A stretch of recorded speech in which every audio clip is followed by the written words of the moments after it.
U.S. Senator Elizabeth Warren is pressing the Federal Deposit Insurance Corp for more information on how it's holding banks accountable for their deposit reporting practices after the regulator called lenders' reports into question last month.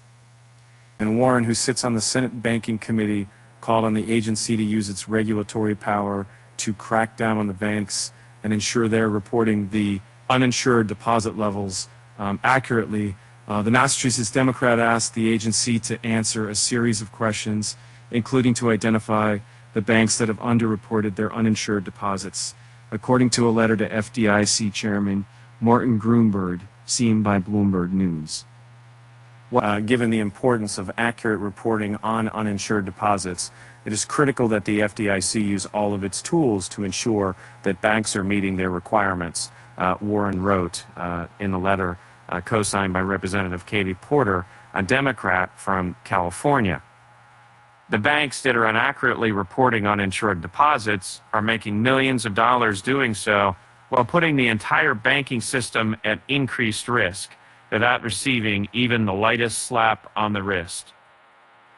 A representative for the FDIC declined to comment, saying the agency would respond directly to Warren. In July, the agency sent a letter to U.S. banks that said some firms were incorrectly reporting the amount of their uninsured deposits after they restated the figures amid increased scrutiny of such funds.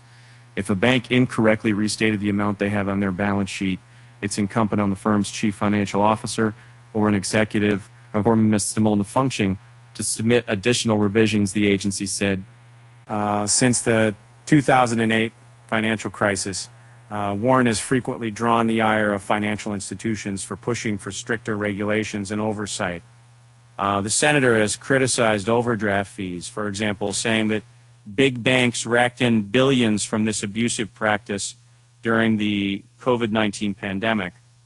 After the collapse of Silicon Valley Bank and Signature Bank in March, investors began scrutinizing lenders with the biggest share of uninsured deposits.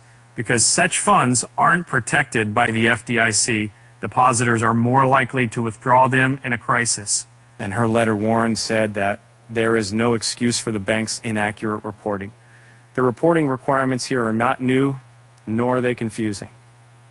Revised information could reduce an individual bank's deposit insurance fund assessments, resulting in a gap in the DIF that could result in significant problems in the event of another large bank failure or series of bank failures, she said. Warren asked the FDIC whether it's investigating if banks reported their uninsured deposits knowingly or with reckless disregard for the accuracy, and what the agency is doing to ensure that we don't end up